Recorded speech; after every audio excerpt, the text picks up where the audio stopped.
Bonjour à tous et bienvenue sur cette nouvelle session du live de Niort Numérique. Relancer un produit pendant une crise, c'est le thème que l'on va aborder pendant 40 minutes avec un retour d'expérience de deux entrepreneurs qui, comme une grande majorité des entreprises, ont connu pendant la crise sanitaire de la Covid-19 un arrêt ou un report de leur activité économique, mais qui en ont profité pour se challenger, voire se réinventer et quelque part s'emparer de cette situation compliquée pour imaginer de nouvelles solutions pour leur entreprise.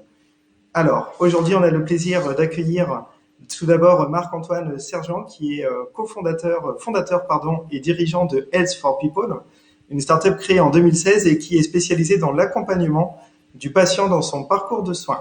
Bonjour à toi, Marc-Antoine. Bonjour à tous.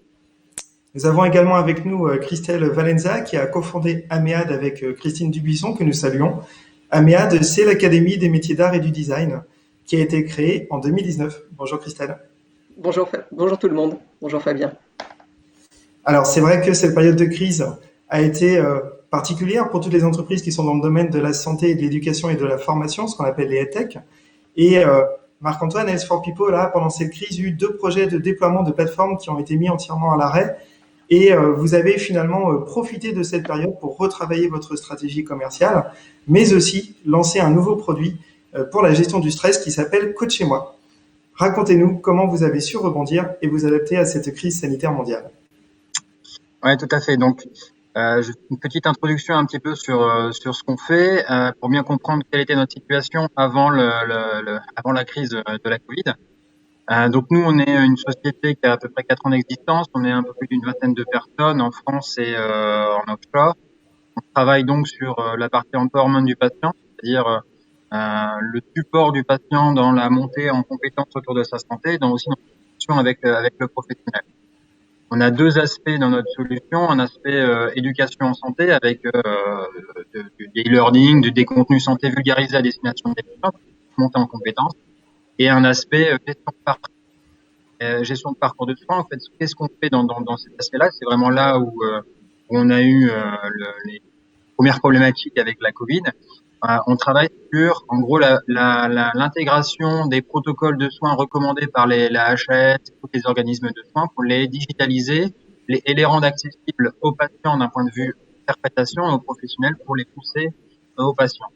On a développé une solution pendant plusieurs années, hein, et on a finalisé la mise en production de cette solution en février 2020. Donc quelques semaines avant la crise et le shutdown de l'économie en général. À l'époque, on fonctionnait en mode groupe projet, c'est-à-dire qu'on travaillait avec des grands comptes, genre Malakoff Médéric, Medtronic, enfin différents gros de l'industrie de la santé pour travailler sur des projets qui leur étaient propres. C'est-à-dire qu'on développait des solutions pour eux avec une occupation de ressources presque à 100% sur des projets qui mettent du temps à se négocier, à s'implémenter, à se lancer. Et ce qui s'est passé la semaine du 13 mars, ou je sais plus exactement quelle date, 15 mars, les gros projets sur lesquels on était se sont mis en stand-by les uns après les autres. Donc là, panique à bord. Qu'est-ce qu'on fait? Il faut qu'on trouve une alternative. Donc on a fait deux choses. La première chose, on a essayé de rebondir avec la technologie qu'on avait mis en place pour proposer une solution au marché qui permettait de répondre à l'urgence sanitaire. Et deuxième aspect, on a revu notre copie d'un point de vue stratégique pour adapter notre business model aux problématiques qu'on avait rencontrées durant le Covid. Donc le premier sujet qui était la mise en place d'une solution. On a travaillé pour Malakoff Médéric et avec Malakoff Médéric pour la mise en place post-Covid d'une solution de gestion du stress et gestion des modo chez les différents types de patients pour qu'ils puissent dans le cadre d'une application mobile avec du support humain mieux appréhender le retour au travail dans les meilleures conditions possibles.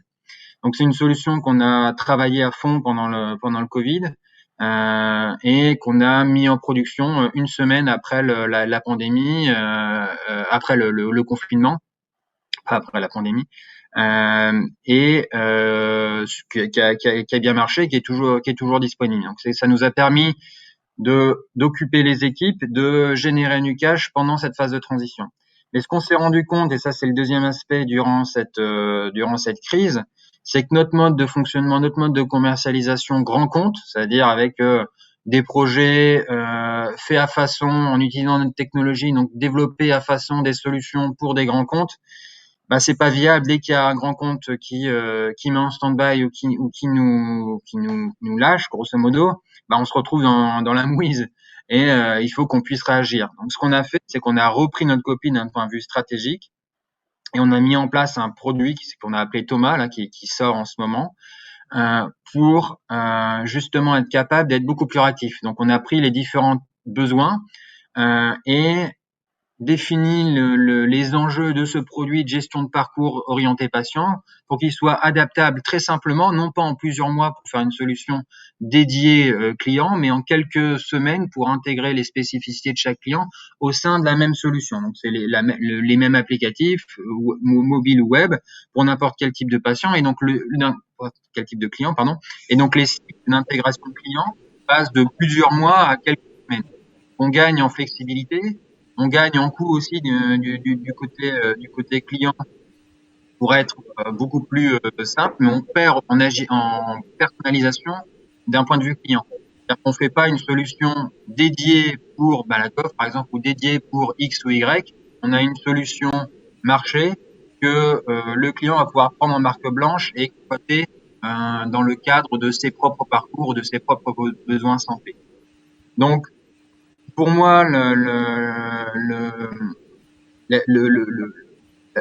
le confinement a été évidemment une source de stress.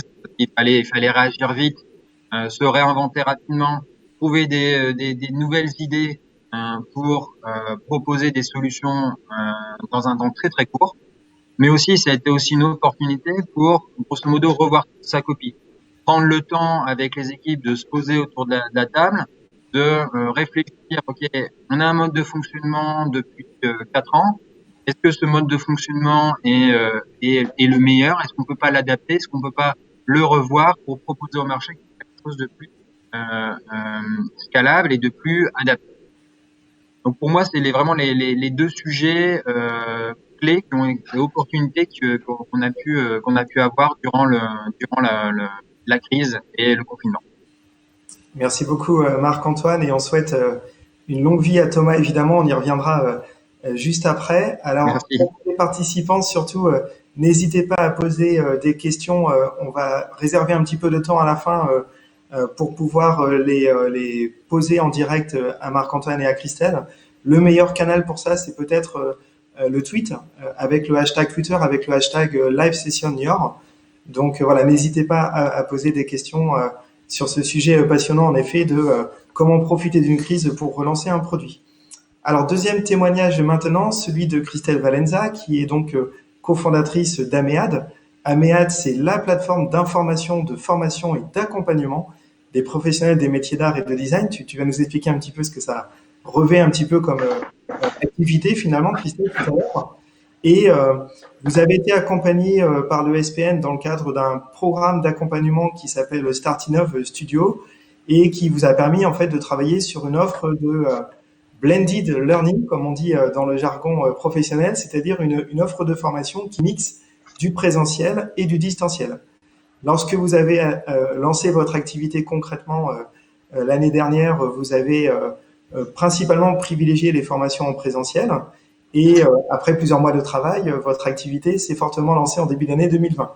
Patatras, arrive la crise de la Covid, le confinement, et forcément les formations qui étaient en cours ne pouvaient continuer de se tenir en présentiel à Paris ou à New York comme vous le faites d'habitude.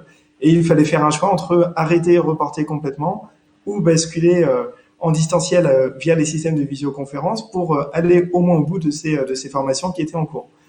Et là, je dirais presque surprise, vous vous êtes aperçu que ça a particulièrement bien fonctionné et finalement, ça vous a donné énormément d'idées pour continuer à proposer des formations en e-learning même dans une période qui n'est pas contrainte par la crise sanitaire. Christelle, je vous donne la parole pour que vous nous expliquiez un petit peu concrètement comment vous avez vécu cet incroyable virage à la mi-mars. Merci Fabien.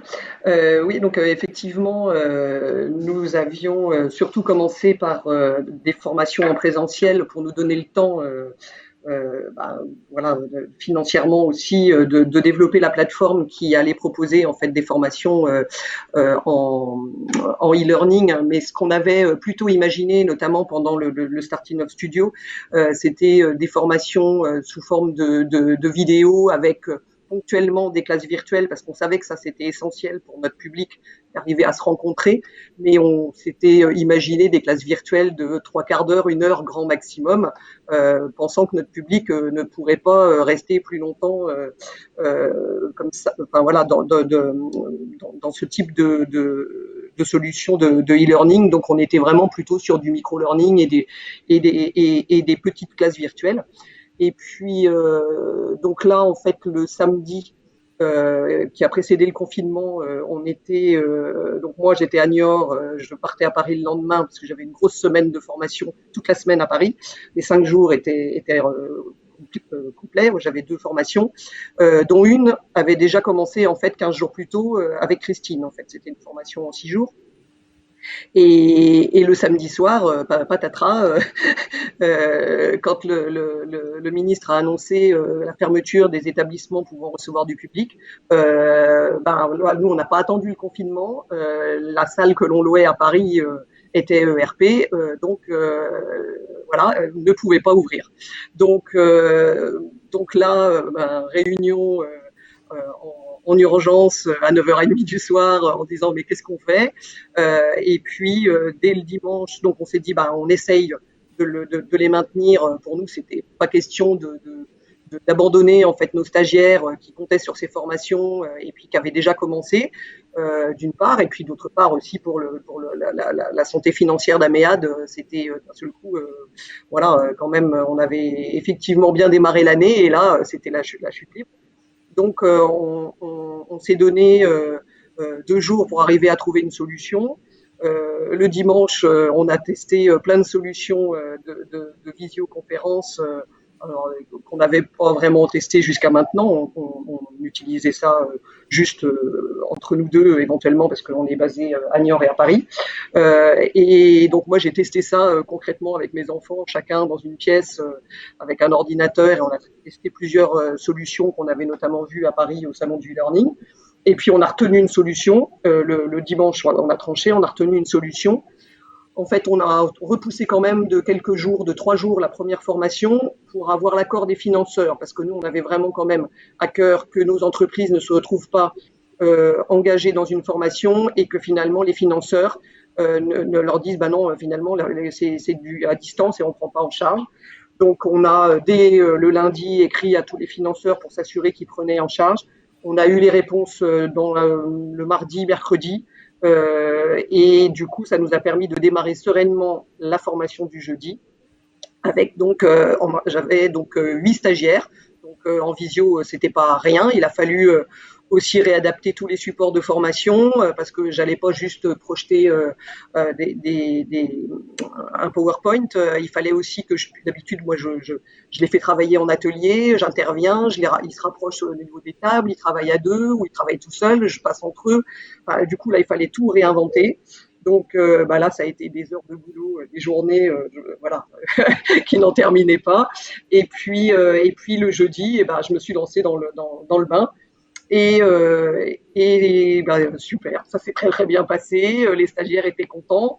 Le premier jour, il y en a quelques-unes qui ont dit qu'elles avaient un peu mal à la tête. Puis le lendemain soir, non, finalement, les retours étaient 100% positifs, plus de maux de tête, vraiment un retour très positif avec la sensation des stagiaires que c'était beaucoup plus efficace en fait que en classe en présentiel, en fait, avec beaucoup moins de digression et pas de perte de temps. Donc évidemment, on se rencontre pas. Voilà, il y a cet aspect-là qui est important dans la communauté des artisans d'art, mais le côté efficacité de la formation a été soulignée dès la première formation. Et puis, bon, après, on a fait évidemment l'autre la semaine d'après. Et puis, voilà. Et puis, en fait, à l'issue de la deuxième formation, où là, j'avais 9 stagiaires, les retours ont été toujours aussi bons. Et là, on s'est dit, bah, on propose autre chose. Parce qu'à la fin de la formation, les stagiaires nous ont demandé, en fait, mais vous allez nous en proposer d'autres.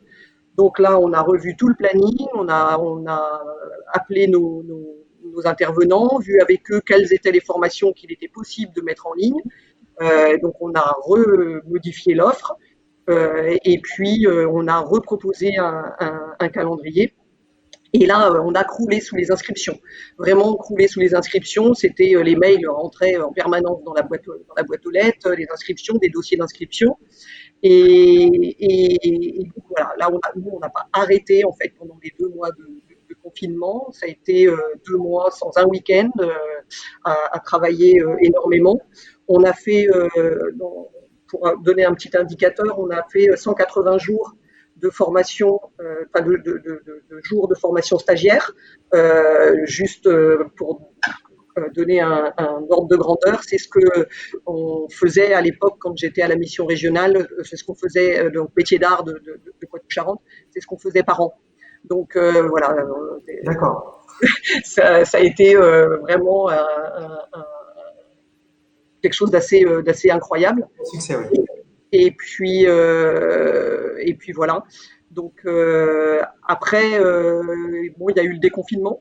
Donc là, on s'est dit bon bah voilà, c'est la fin de la fête quoi. Ça va décliner. Les 2 premières semaines post déconfinement, effectivement, on a eu une baisse des inscriptions, mais pas non plus énorme, mais quand même un petit peu, on sentait il y avait moins d'inscriptions. Et puis, on a quand même continué de communiquer.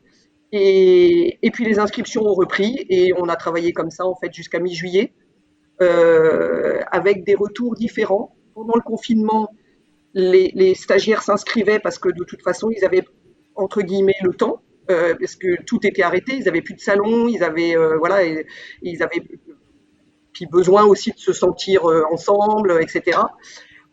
Et après le déconfinement, bon, les salons n'avaient pas forcément énormément repris non plus, mais il y avait quand même des perspectives pour l'été. Pour les métiers d'art, la saison, c'est vraiment l'été, donc et la fin d'année. Mais par contre, beaucoup nous ont dit, bah là, en fait, je le fais parce que c'est en visio. Pendant des années, j'ai eu envie de faire des formations et depuis voilà 1 an et demi que vous nous envoyez des newsletters, je remettais toujours à plus tard. Mais parce que c'est en visio, maintenant, j'ai plus d'excuses en fait. J'ai pas l'excuse du coût de déplacement, j'ai pas l'excuse du temps que je vais perdre à monter à Paris, etc. Et du coup, ben, voilà, on a eu ce retour-là. Donc on a, en fait, ça nous a fait complètement repenser en fait la façon dont il faut qu'on aborde les choses sur cette plateforme. Donc on aura évidemment quelques formations avec des vidéos, mais on va laisser une part large en fait à la classe virtuelle et voir peut-être même aussi faire des formations en présentiel, mais retransmises pour une partie de notre public qui préfère les faire à distance. Donc on est en train de faire évoluer le produit pour les années à venir. D'accord. Merci beaucoup, Christelle. Ce qui me semble très intéressant dans vos 2 témoignages, c'est que vous n'avez pas essayé quelque part de plaquer les produits et la méthodologie que vous aviez mis en place euh, pour une situation qui n'était plus celle dans laquelle nous étions. Et finalement, vous avez cherché vraiment à vous adapter au contexte et à faire quelque part du cousu humain et du sur-mesure pour que vos solutions soient particulièrement adaptées au contexte dans lequel on était. Une première question que j'ai envie de vous poser, c'est finalement, quelques semaines après cette période particulière qu'on a vécue et tous les changements que vous avez évoqués, quels enseignements est-ce que vous en tirez et est-ce que finalement ça va durablement faire évoluer votre activité et vos produits? Alors, moi, je peux dire Oui, vas-y. l'enseignement que je le premier enseignement qu'on a pu en tirer avec Christine, c'est qu'il faut oser, en fait. Voilà, là on s'est dit on peut prendre, en fait on peut prendre le risque. Parce que c'était quand même un risque, ça aurait pu pas du tout bien se passer, ils auraient pu ne pas adhérer du tout, etc. Et il faut oser. Et nous, on a un gros défaut avec Christine, c'est qu'on a envie que tout soit prêt avant de commencer, avant de se lancer. Voilà, et donc c'est pour ça qu'on met du temps aussi à sortir notre plateforme.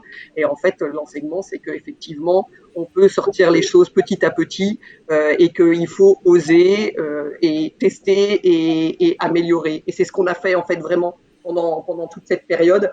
On a remarqué que les stagiaires, pour certains, déploraient le fait qu'ils ne se rencontrent pas de manière individuelle, comme c'est le cas quand ils sont dans une salle de formation, et puis qu'après on a des pauses et qu'on peut effectivement discuter à la machine à café. Donc on a essayé de trouver des solutions et de créer des sous-salles et de les faire se rencontrer, de les faire travailler en atelier 2 par 2.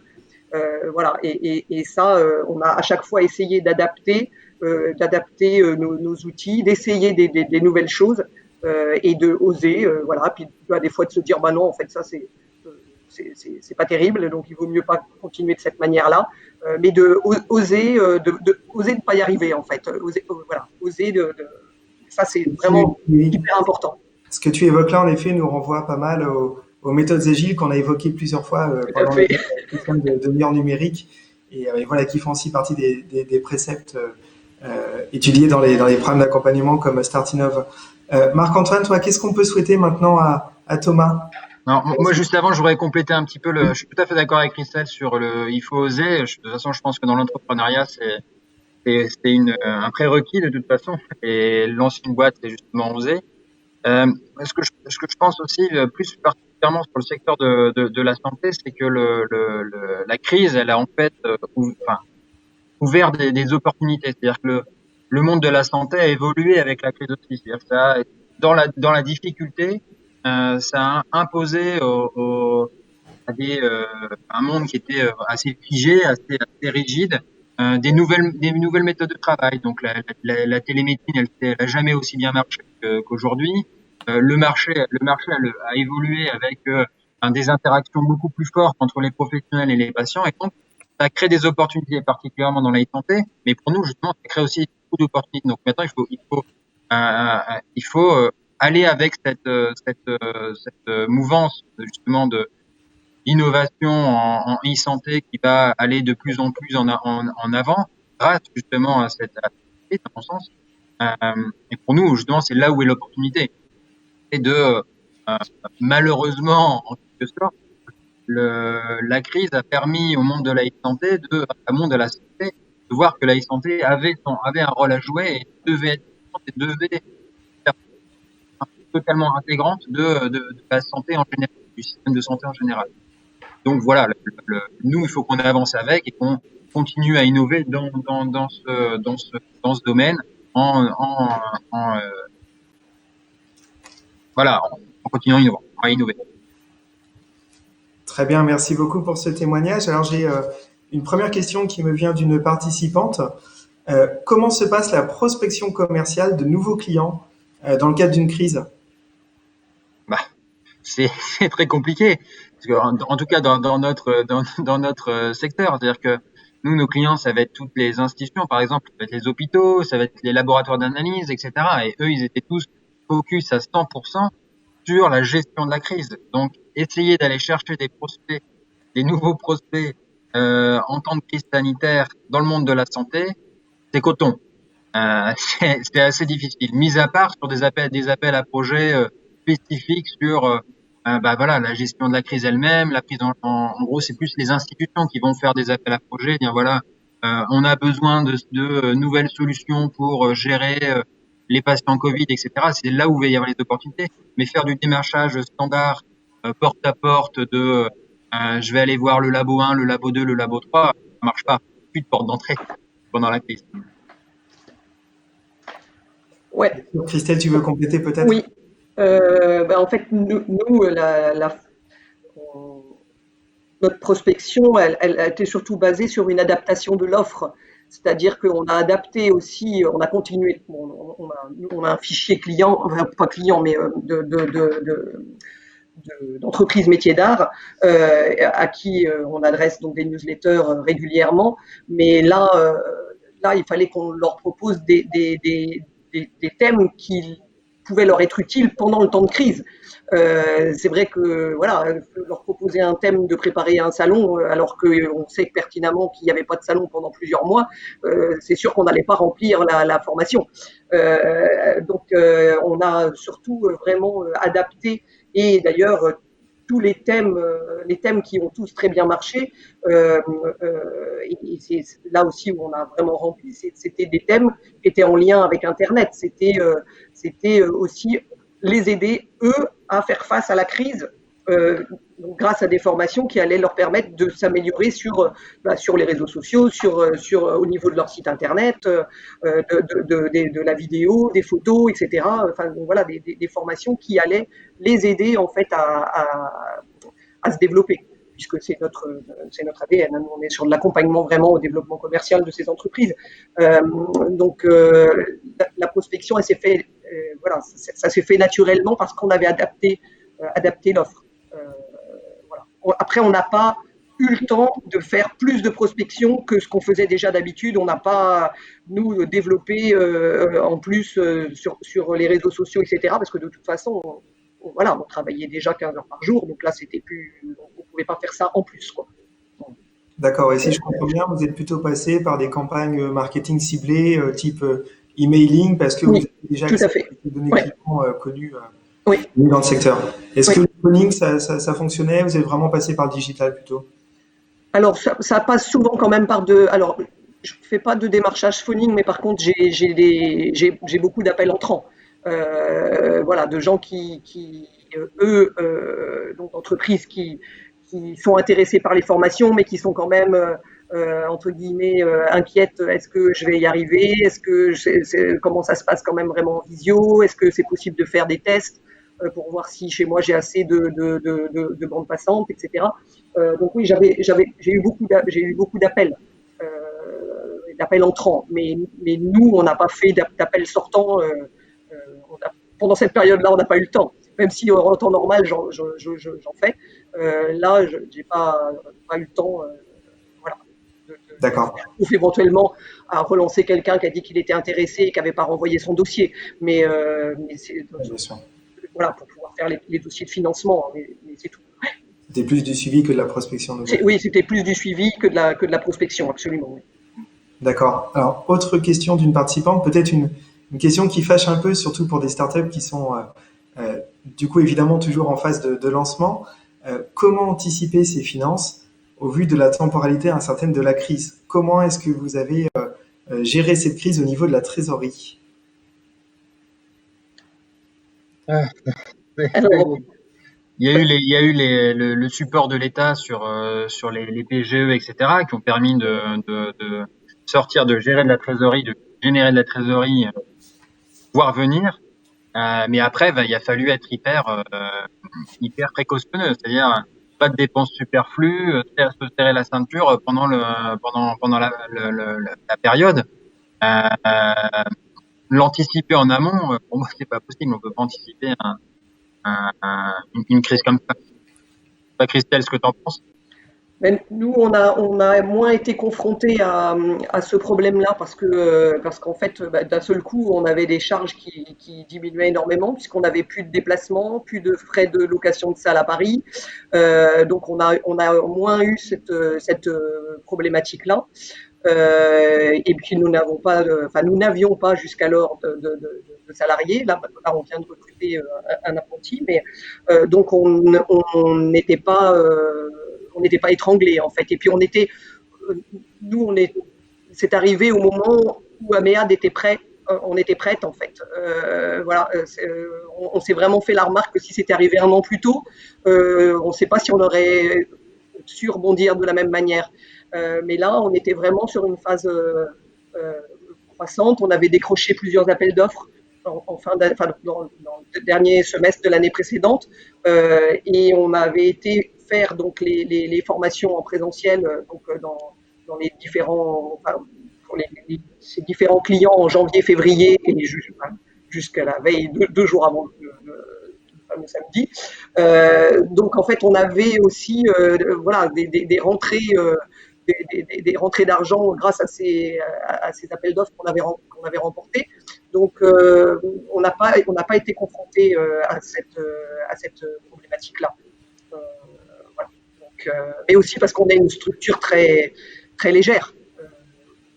On n'a pas de loyer, parce qu'on a aussi en parallèle toutes les deux une activité, on est consultante aussi en parallèle, donc du coup on travaille dans nos bureaux respectifs,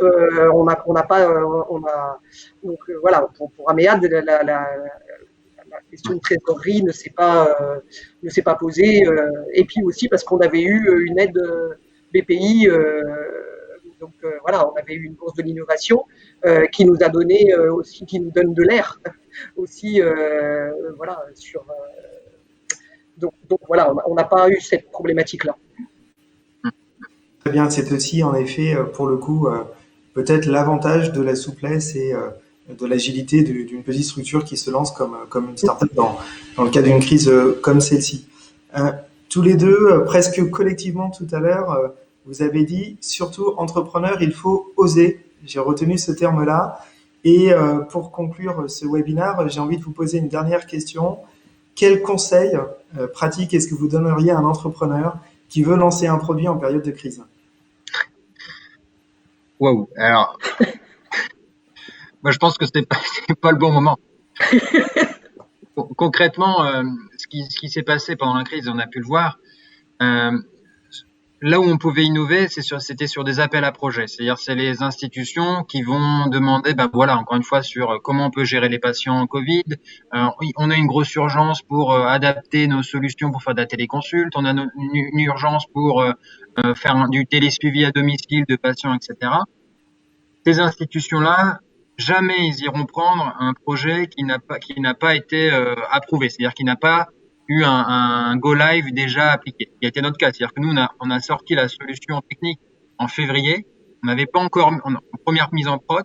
Donc, on n'avait pas encore de cas d'usage médicaux. Ce qui veut dire que tous les appels d'offres sur le suivi de patients Covid, etc., alors que notre technologie permettait de le faire et même très bien, on n'a pas pu être retenu. Pourquoi? Parce que, ils n'avaient pas une vision d'une solution qui avait déjà été mise en place. Donc, pour moi, la période de Covid a été super intéressante pour des entreprises qui voulaient faire de l'intra-entrepreneuriat, c'est-à-dire de transformer leurs produits pour une nouvelle problématique et donc adresser un nouveau marché. Ça, c'est vachement intéressant. Ça crée des opportunités. Tandis que créer from scratch un nouveau produit, à qui on le présente? Personne n'est là. 2, quelle crédibilité on a, sachant que les personnes ne veulent pas se tromper, il faut le faire ça en urgence, donc il faut que je puisse le mettre en place et que ça fonctionne. Ça n'a pas été vérifié. Donc l'opportunité l'opportunité pour moi est très très restreinte et je déconseillerais de lancer un nouveau produit from scratch en partant de rien pour un entrepreneur dans une période de crise sanitaire comme on a pu la connaître. Vraiment de Merci Marc-Antoine pour ce témoignage. Christelle, toi tu aurais des conseils à donner? Ouais, il faut être un peu fou, quoi, je pense. Et des conseils, faut pas avoir peur de travailler. Ça, c'est sûr que c'est énormément de boulot, mais oui, ça me semble être un peu compliqué, effectivement, en partant de zéro.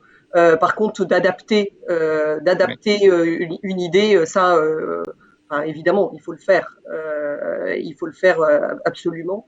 Et voilà, bon, moi je m'intéresse évidemment au monde de la formation et je sais qu'il y a plein d'organismes de formation qui n'ont pas réussi à s'adapter et qui sont dans des grandes difficultés aujourd'hui parce qu'elles n'ont pas voilà, pu assurer leur formation depuis plusieurs mois, parce que les gens sont toujours réticents à se déplacer. Faut pas croire, là le présentiel, là voilà, ça reprend pas, même si on a le droit, ça reprend pas plus que ça, quoi. Les gens n'ont pas envie d'aller se mettre à Paris, dans les transports en commun, etc., alors qu'ils habitent, enfin nous, en tout cas pour notre public, souvent ils sont effectivement disséminés dans toute la France à la campagne. Donc, et donc ça, pour tous les organismes de formation, c'est la même chose. Donc, je dirais que il faut oser, et il faut y aller, quoi, pour adapter. Mais partir de rien, ça me semble quand même vraiment risqué. Voilà, c'est pas la meilleure période, parce qu'effectivement, en face, alors après ça dépend du produit, mais en face, c'est difficile de rentrer en contact avec les clients potentiels, quoi. Oui, c'est rencontrer le public finalement qui est le plus compliqué.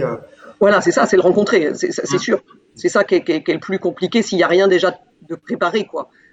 Parce que tout le monde est quand même préoccupé par autre chose. Et voilà, personne ne sait de quoi l'avenir va être fait, donc tout le monde est plutôt à travailler au jour le jour, et à une vision à la semaine ou au mois grand maximum. Pour sécuriser leurs actifs, tout à fait. Voilà, ouais. Du coup, ça me semble plus un petit peu risqué, quoi, quand même. Donc, ce que je peux dire un petit peu en conclusion, finalement, c'est oser, prenez des risques, mais des risques mesurés et des risques adaptés à la situation dans laquelle on est. Voilà, ne soyez pas non plus complètement fou, comme tu disais tout à l'heure, Christelle, Ouais, c'est ça.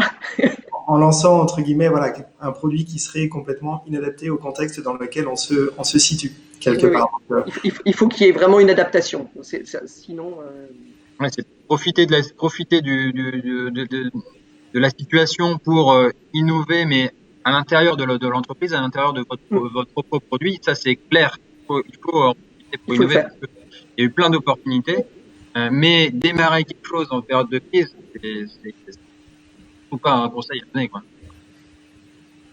Très bien. En tous les cas, merci beaucoup pour vos 2 retours d'expérience. C'était des témoignages, je pense, très éclairants pour toutes les personnes qui sont dans l'écosystème entrepreneurial aujourd'hui et qui se posent des questions sur comment s'adapter à la crise actuelle et rebondir. Il va être temps maintenant de conclure ce webinaire. Donc vraiment, merci beaucoup Marc-Antoine. Avec plaisir. Merci beaucoup Christelle. De rien. Et surtout, restez connectés, car les live sessions continuent pour cette fin de matinée et cet après-midi, toujours sur le même lien. Donc dans quelques instants, on va démarrer la prochaine session. Donc surtout, ne quittez pas, et merci à tous d'avoir suivi cette session.